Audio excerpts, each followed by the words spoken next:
Tell me, why do movies based on video games always have to suck? With only a very few exceptions, movies based on video games tend to be mediocre at best to... Yeah, let's not go there. Now, Final Fantasy Unlimited may have been bad, but at least it was an enjoyable kind of bad. Final Fantasy The Spirits Within, however, is the real deal. It sucks. Final Fantasy The Spirits Within was released in 2001 and directed by series creator Hironobu Sakaguchi. The movie was the very first film to attempt at rendering realistic human characters into a CG animated film. While the film was praised for its incredible graphics, it failed to capture an audience. Combine that with a production cost that greatly exceeded its original budget, the film gained notoriety as one of the biggest box office disasters of all time. And knowing the Final Fantasy series, this should have been an awesome experience. So, what went wrong? Well, many things. Let's take a look, shall we? So the movie starts with the title of the film. Right away, you will notice something missing. What is it, you ask? Well, maybe this will help.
So we are introduced to our main character, Aki Ross, played by Ming Na, who you may remember as the voice behind Disney's Mulan.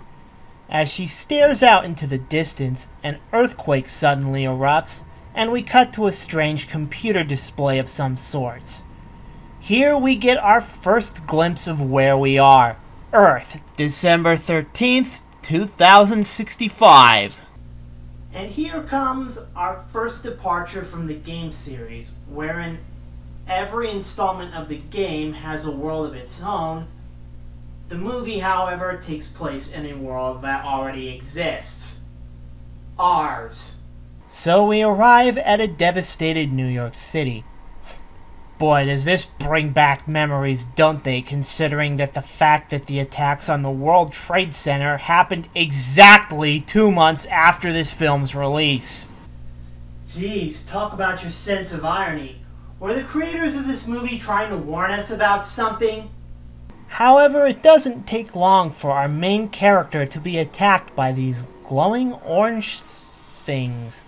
Look at these. They look like radioactive balls of earwax that have taken sentience. But reinforcements arrive to attack the strange balls of earwax and attempt to arrest Aki for entering a restricted area in order to find a weed. I wouldn't even call it a weed. As our heroes escape, we are introduced to our second main character, Captain Gray Edwards, played by Alec Baldwin. It seems that these creatures known as phantoms have taken over the Earth, leaving what is left of mankind living in barrier cities all over the world.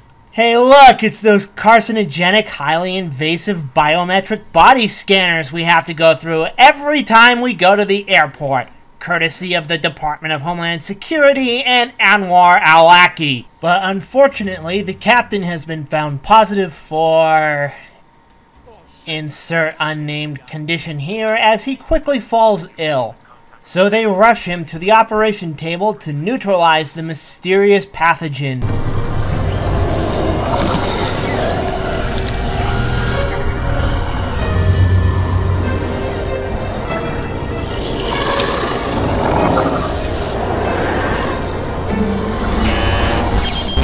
going on? Where'd it go? What the hell is going on? We lost contact.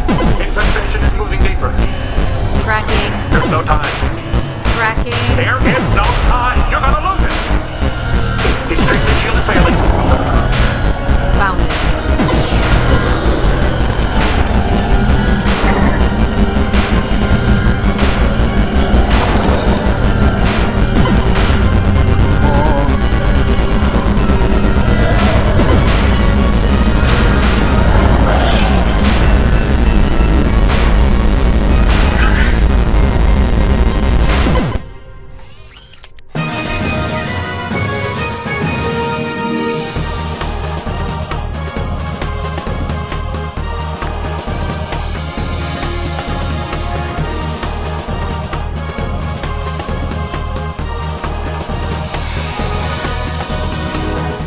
So after rescuing the captain, she goes into her laboratory to analyze the plant that she recovered.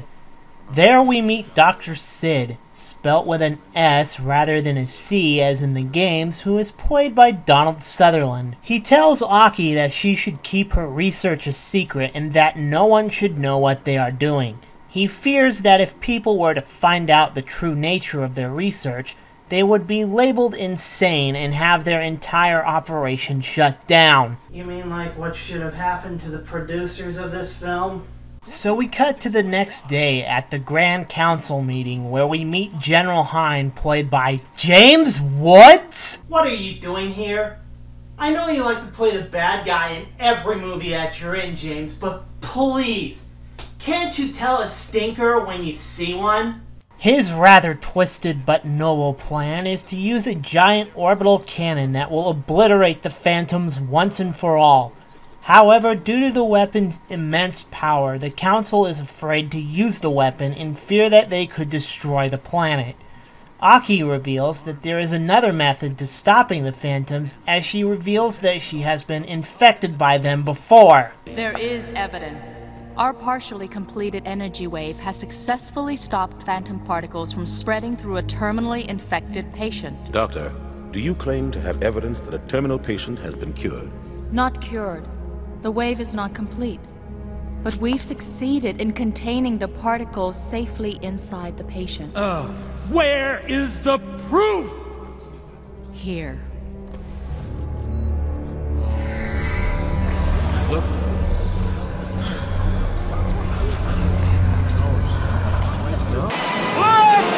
You fools! You're in danger! Can't you see? They're after you! They're after all of us! Our wives, our children, everyone! They're here already! You're next! You're next!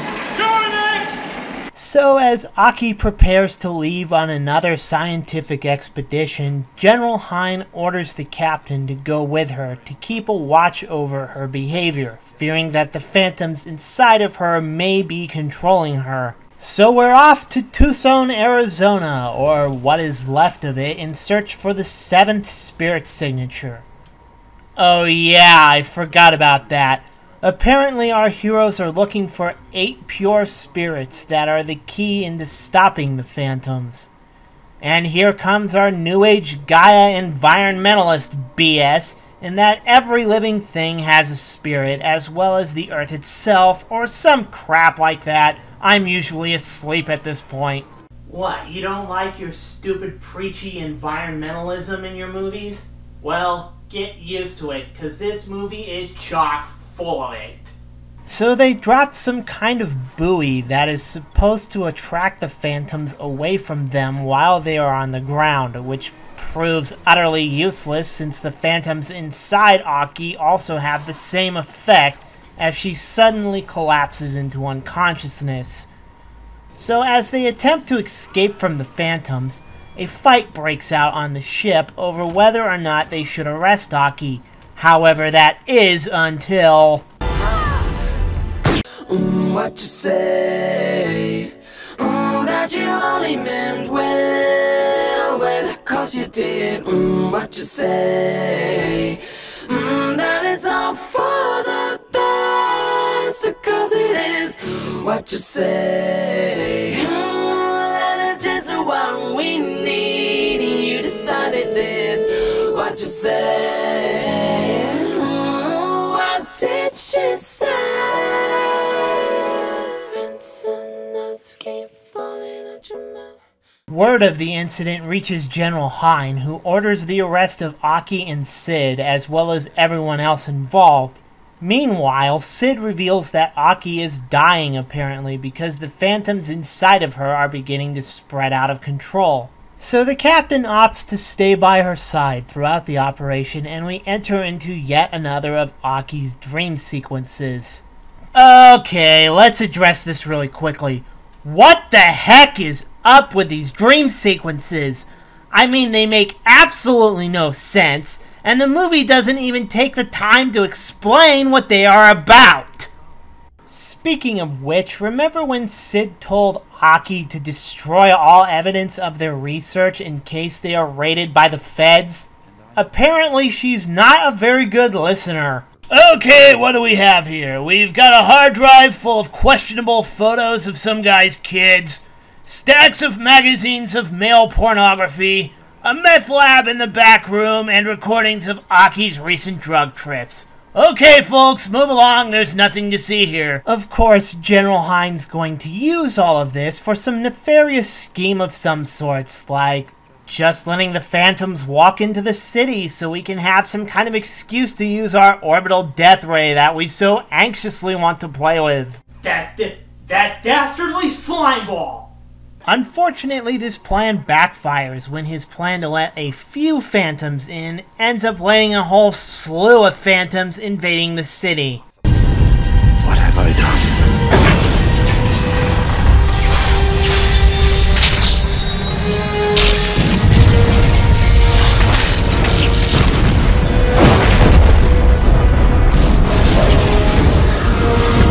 During the Phantom's invasion, the group is unintentionally freed and begin their plan to evacuate by using Aki's ship, but find their way blocked.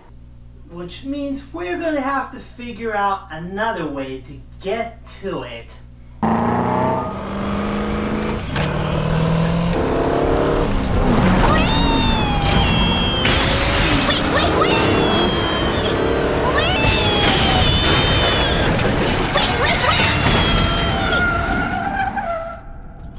However, do you expect anybody to get out of a stunt like that unscathed?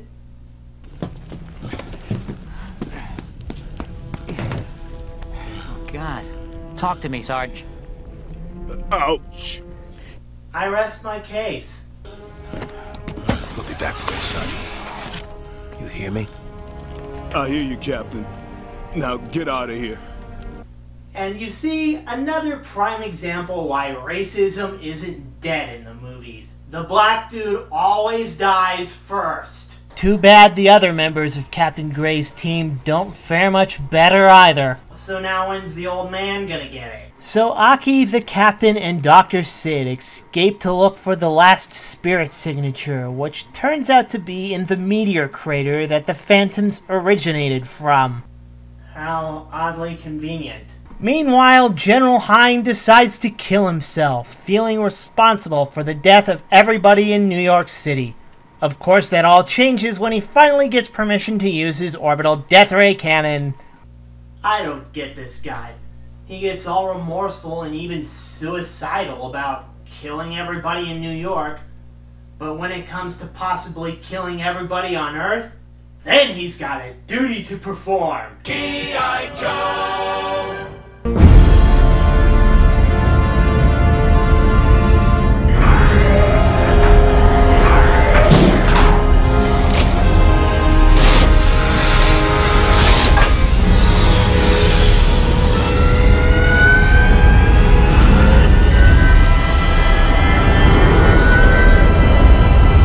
Continue with the operation. You may fire when ready.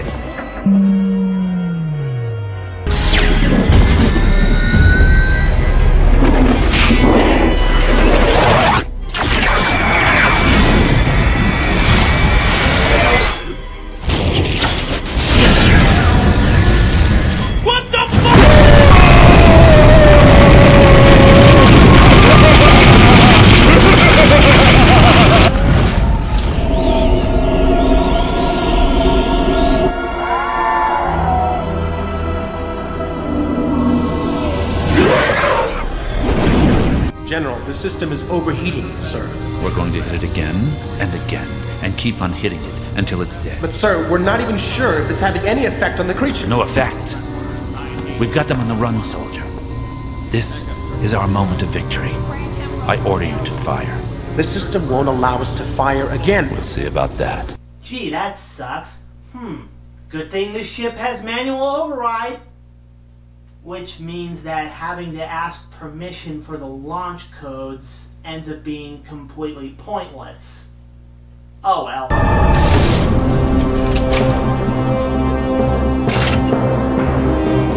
I'll blast you all to hell. You're going to destroy the whole planet! You've got to stop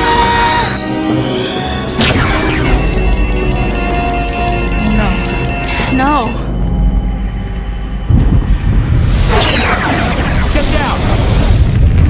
Oh yeah, and he manages to blow himself up in the process. So, in a scene that is more reminiscent of tentacle hentai, it turns out that Aki herself is the 8th spirit signature, in which Captain Gray decides to use himself to transfer her spirit into the Phantoms, changing their colors to a minty fresh blue. The Phantoms then disappear and life once again returns to the Earth. So, what do I think about this movie? To be honest, based on all the reviews I have read and stories I have heard about this movie, I really didn't find it to be that bad. That, of course, being I found it to be rather mediocre. However, as a Final Fantasy fan, I still found it to be pretty disappointing. First off, this movie has very little to do with the Final Fantasy series in general, despite carrying the Final Fantasy name. Now, I know what you're thinking.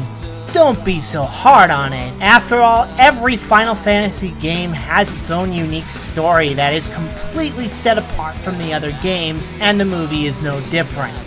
At least that was the case before Dissidia. However, each of the games have something in common with each other, be it creatures and monsters you encounter, or spells and weapons you pick up while playing the game. Another example is that the Chocobo has made an appearance in every installment of the game since Final Fantasy II. Well, guess what? Not a single Chocobo is present in the movie. How about the summons, who have been a mainstay in the series since Final Fantasy III? Nope, no summons either. Another problem I had with this movie is that the game composer Nobuo Uematsu, who has composed music for a majority of the series, including the anime, was replaced by some composer named Elliot Goldenthal. And that really pisses me off because he is one of my all-time favorite video game composers. Bottom line, I think this movie would have fared a lot better by dropping the Final Fantasy name and just calling it The Spirits Within. The visuals in this movie are jaw-droppingly awesome and extremely detailed and really push the boundaries when it comes to portraying realistic human characters in CGI. However, excellent graphics alone do not make a good movie, as this film clearly shows. The plot is too complex and full of holes. For instance, why do the Phantoms feed on human souls? If they can pass through walls and inanimate objects, how can humans hurt them with guns? And why are these 8 natural spirits the key to stopping the Phantoms in the first place? And what the hell is up with Aki's stupid dreams that she keeps having? So combine a confusing, lackluster story with characters with a personality of a stack of bricks, and a production cost that surpassed its original budget multiple times over, and you get one of the most laughable yet saddest stories in the history of cinema. As a result, this film did a lot of damage to Squaresoft's credibility. The film had an overall cost of $167 million to make, and only took in about $87 million at the box office, resulting in a net loss of over $100 million. Because of that, the movie nearly halted the proposed merger between Squaresoft and fellow game developer Enix, who felt hesitant about merging with a company that just lost a substantial amount of money.